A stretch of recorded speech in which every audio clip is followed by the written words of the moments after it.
I'm the post-lunch slot, so my job is to keep you awake. I am watching. And if I start to see nodding, then Aidan and Nadia will come up here, the lights will go up, the music will go on, and they'll dance until you wake up. So you've been warned. So I'm here to talk about zombies, but not really. I'm here to talk about how we drive zombies out, how we chase zombies, so that we don't have the zombie curse inside our organizations, which I'll unpack in a little bit in a moment. But first, I want to ask you a question. What's the best idea you've ever had?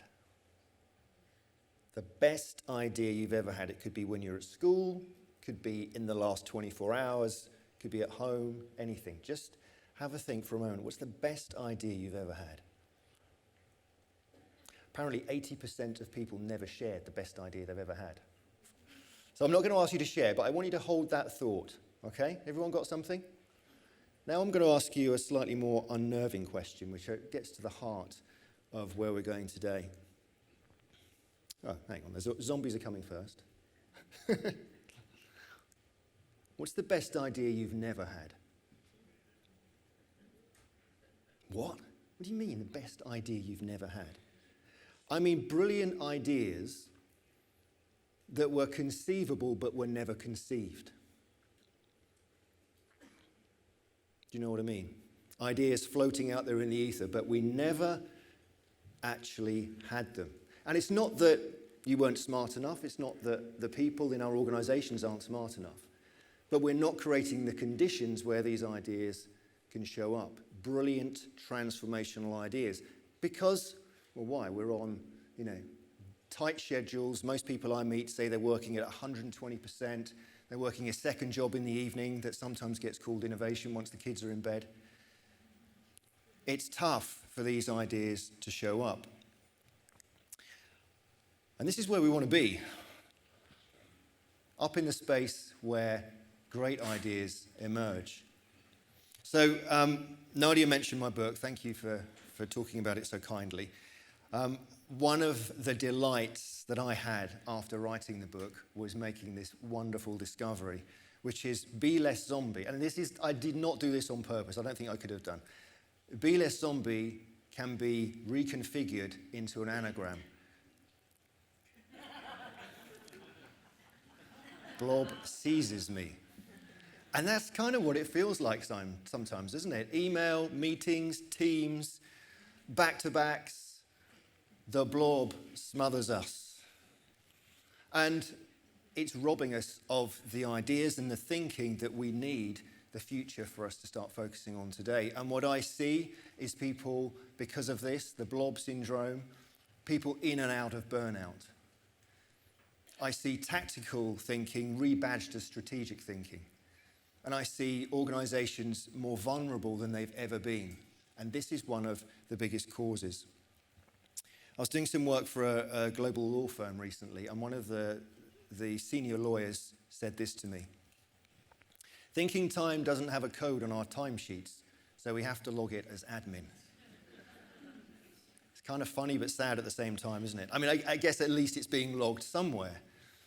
But as a lawyer, you've got to log every half an hour, every 15 minutes, I think it is, of billable time.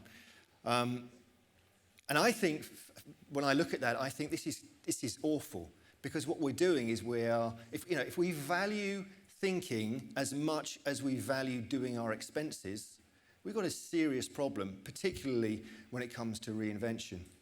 I think we're throwing away our most valuable source of competitive advantage, thinking. And I don't just mean ideas, I mean insightful thinking, strategic thinking, emotionally intelligent thinking, original thinking, the things that are going to get us to tomorrow in a healthy way. Thinking isn't admin, it's the engine of reinvention. So it begs, for me, a very important question. To what extent is your thinking a source of competitive advantage? I mean, let's zoom out. To what extent is thinking inside your organization a form of competitive advantage? Is it? How would we know? How are we measuring it? Because we all know it kind of should be, but is it? What about you? Can you put your hand on your heart and say, I am a source of competitive advantage because of the thinking that I bring into the organization. We kind of should be able to deliver an Alex Osterwalder quality value proposition about what we bring and how thinking plays into that as a dependency, but we kind of don't think like that, do we? Now, I like to think very positively, and I think we've actually entered a golden age of thinking. Because if you look at what neuroscience has brought us in the last 20 years particularly, we know a lot about how to think well, what it takes to do our best thinking. And we also have AI, which is accelerating and augmenting and amplifying our thinking at scale across the organization. So I think there's never been a more exciting time to think about our thinking. Really, I genuinely believe that. And what I want to share today is a few ideas on how we might increase our reinvention quotient, or how we build out thinking infrastructure inside our organizations so that we genuinely can say, our thinking's better, and here's why, and here's how, and here's what it means. So first, I want to introduce you to a side of yourself that you may have never thought about before. Raise your hand, if you dare, if you believe that you are a thought leader. Wait, don't answer. I'm joking. Okay, so what I don't mean is thought leader as in sage on the stage. What I don't mean is thought leader, guy with big microphone and a podcast. Aidan, don't take offense. Because there are different types of thought leader. You know, we're all familiar with he's waving his fist at me at the back. I think my head might end up in a toilet later. What I mean is thought leaders who are leading the thinking of the organization, leading the thinking of the people to good purpose by the questions that they ask and cause us to think in different ways, by the space that they create so that we can do continually good career-best thinking on repeat. And they create an environment where it's okay to disagree with today. And part of my mission in this golden age is to find and develop as many of these thought leader candidates as possible. But the thing is, the truth is, whether you like it or not, you are a thought leader. If you lead any kind of team, if you have any influence over anybody's thinking, you are a thought leader. You have some influence over what they think about, how they think about things. And if that's true, and I believe that it is, even if you're just leading your dog, it begs another important question. Where are you leading people's thinking? Are you being deliberate about the cause and effect of you and thinking? Are you being deliberate about growing in your ability to do this? Are you being deliberate about encouraging others to grow in their ability to do the same? And that's what I really want to touch on in the next few moments, is how can we do that? And I've, being really honest, stumbled across some ideas that have been borne out by research. I love that. I teach MBA a little bit. And it was so refreshing to realize that I was kind of right all along when I was doing my consulting. And you have to read all of the MBA literature and the innovation theories that I kind of knew a little bit about, but I've never actually read them. But I was doing work that kind of worked, and then you read the models and think, oh, that's one of those. I didn't realize they called it that. Anyway, I'm off topic. So that's what I want to touch on in the next few minutes. How can we build our capability, build our capacity to be thought leaders and leaders of other thought leaders as well? Now, if we had time and an ideal world, we'd be looking at processes. You can find some of this in Be Less Zombie if you want to go deeper in this. But, you know, in an ideal world, we do work like this with executives involved and buy-in, and we roll it out and we build it in and we build capability in the same way that we would with finance or any of the other important functions or capabilities in our team. Now, I know that many of us in this room don't have that luxury. So what do we do in the meantime?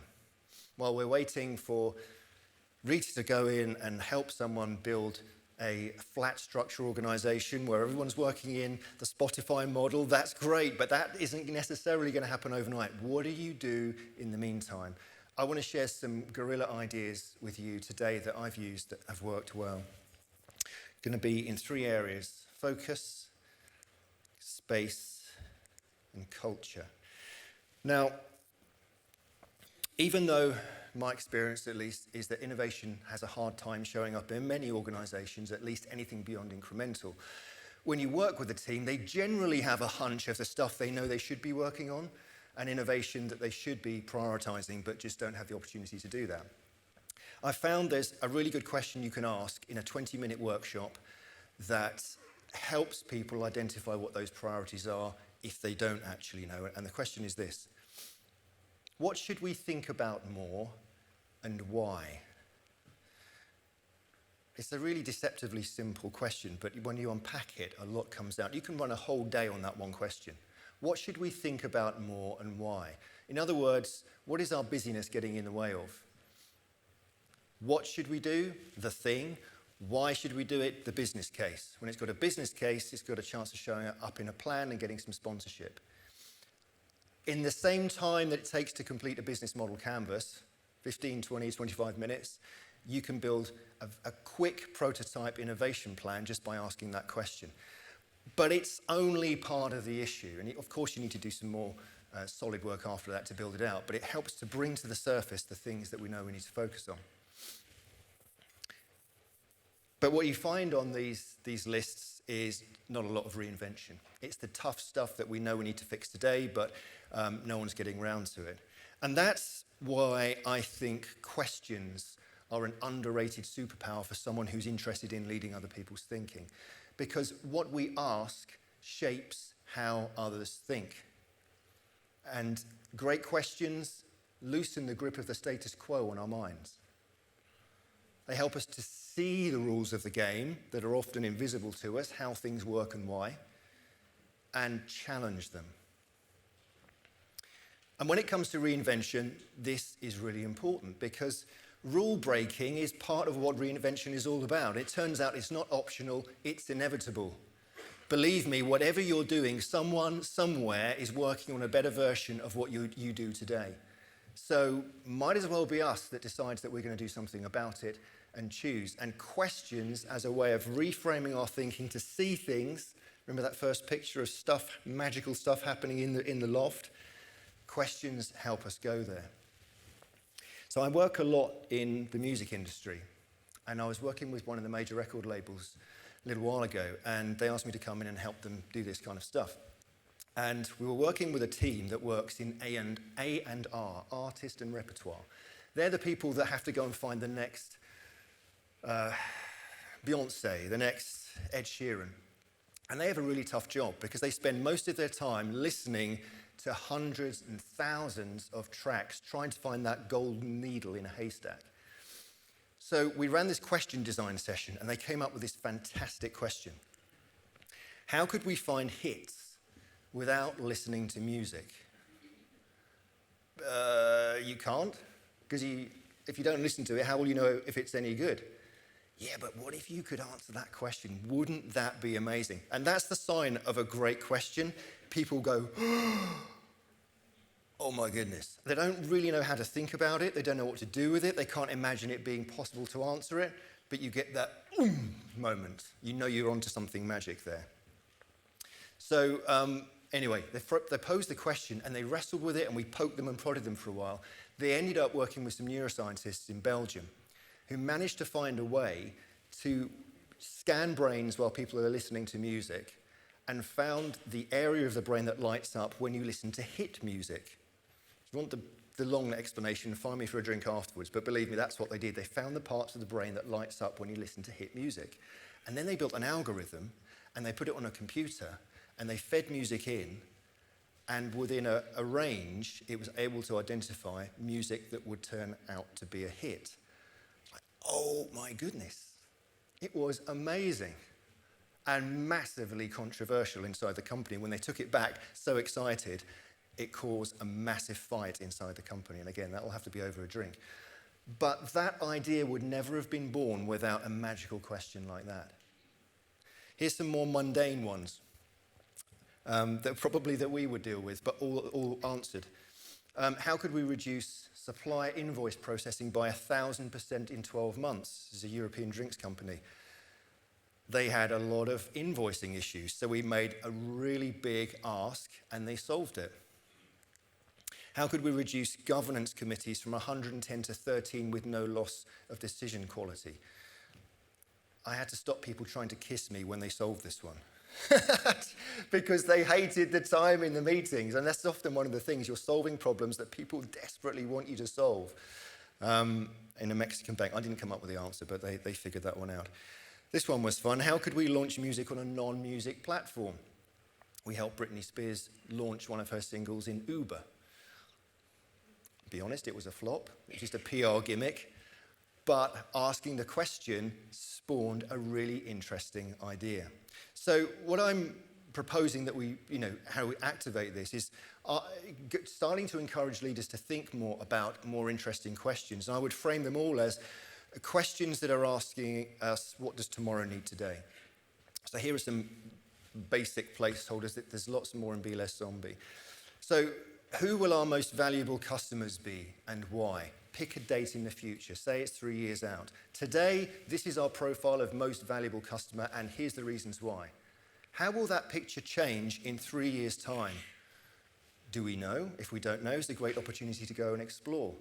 Remember what Seth said yesterday, choose your customer, you choose your future. What future are you choosing today by the customers you're trying to keep tomorrow? Do you want a different type of customer?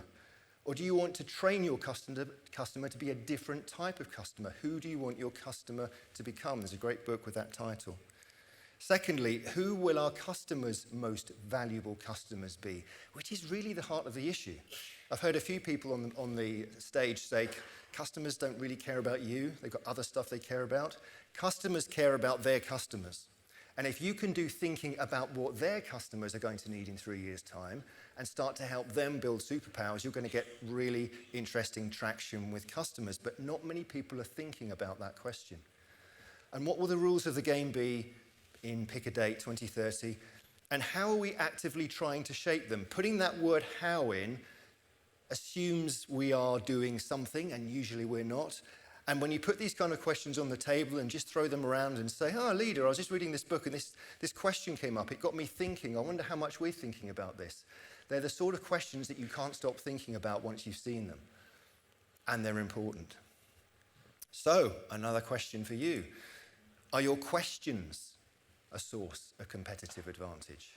Do you ask better questions than your counterparts in other organizations, or are you all asking the same questions and inevitably getting the same stuff? Is the thinking the same, or does thinking change around you because of the nature of the questions that you ask? Now, it's all very well asking these very challenging questions. What happens often, though, is we get the ideas and then we run into another problem, which is motivation. Working on big, risky ideas is often career-threatening. And I've already got this second job in the evening, and I'm already at 120%. The motivation to act on them is often very limited. So I want to share some thoughts on how we can overcome this, particularly after Nadia said yesterday, we've got very low engagement around the world. People aren't motivated to do much more than what they can get away with today. That sounds negative, but they're not prepared to go that far to do things that are very high risk. So here's a couple of thoughts. People are bored, people are tired, and people are frustrated at work. I see this all the time. They love innovation because it gives them something interesting to do. Now, if I tell you, as a bored, tired, frustrated person, that innovation can help make your life better, give you some time back, give you some energy back, give you some motivation back, are you going to be interested? Yeah, of course you are. So if you align innovation with the interests of a team, you suddenly get some sort of traction with them.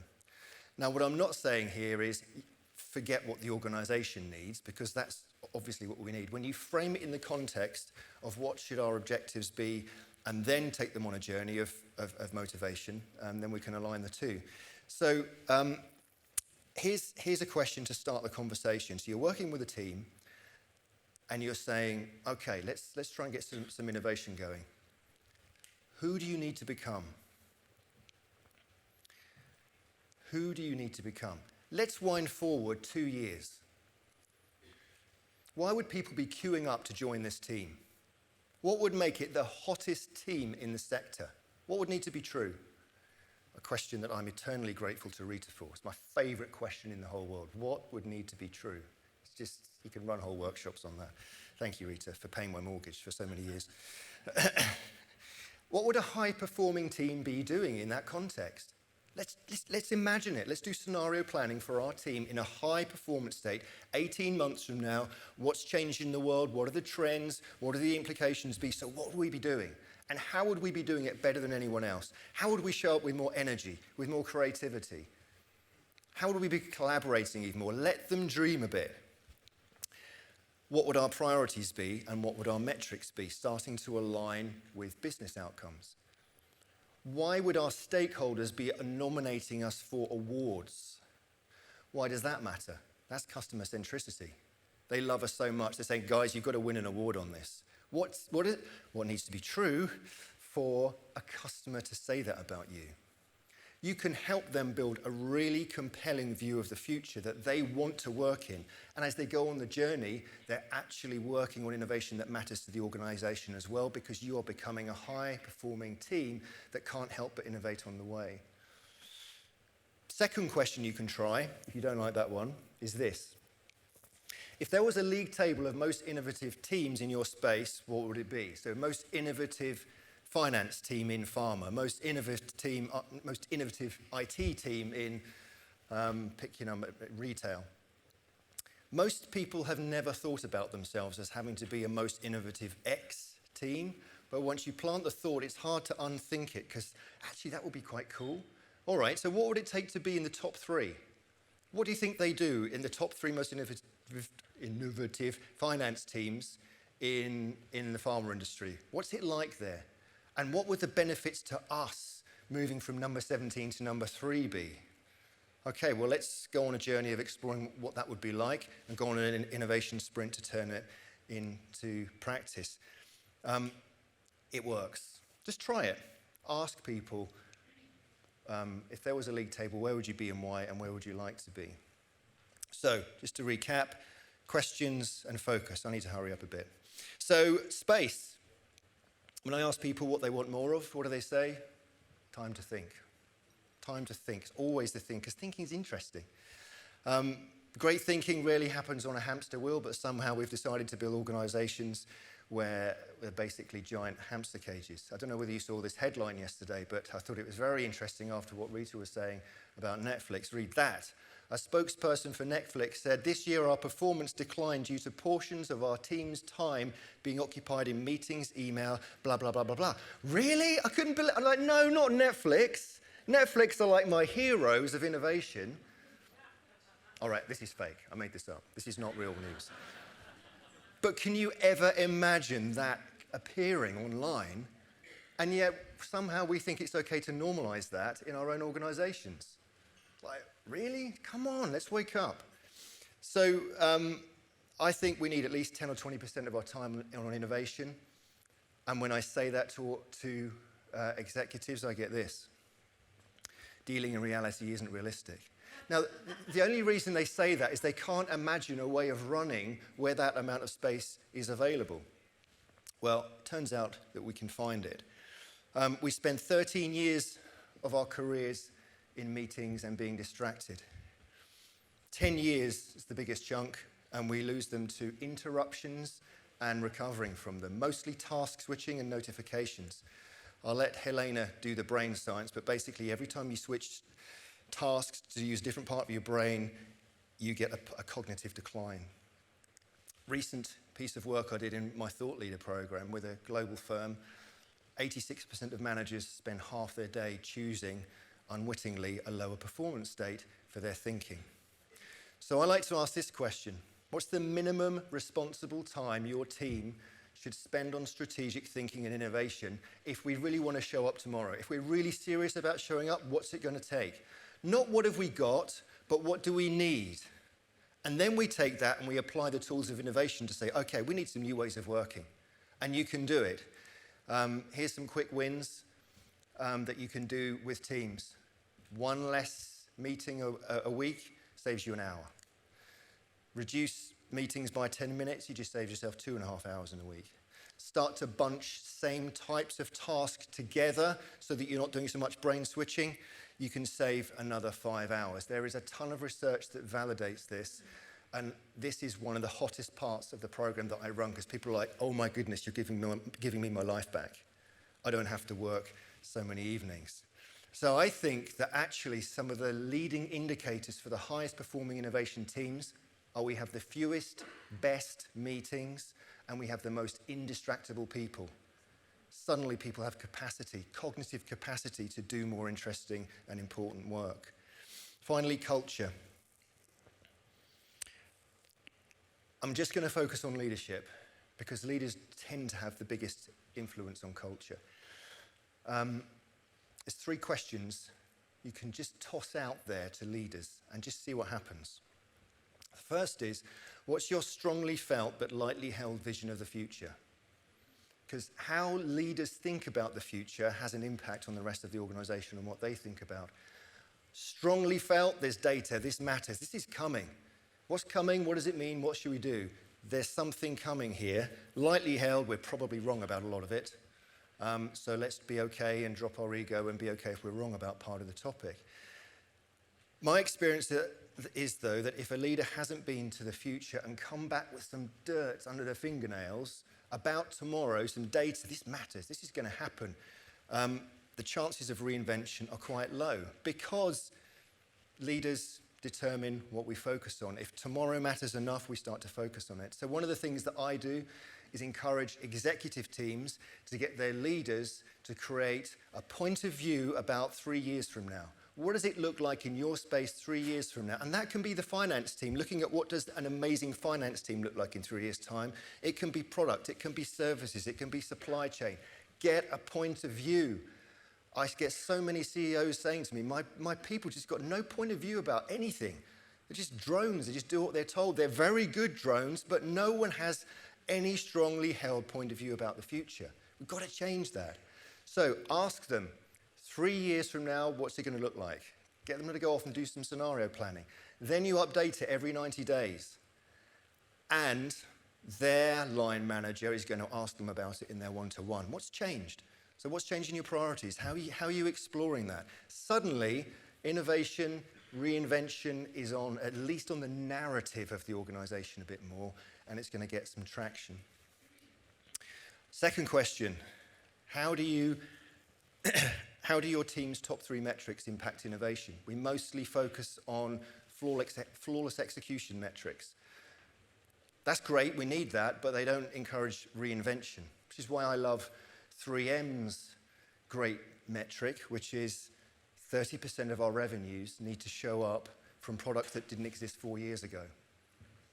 30% of revenues from products that didn't exist 4 years ago. That puts a demand on the system.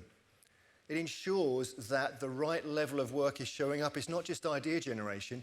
You've got to make money. 30% of revenues, which means validated, proven, scaled ideas that work. So what I like to say to every team is, what's your equivalent?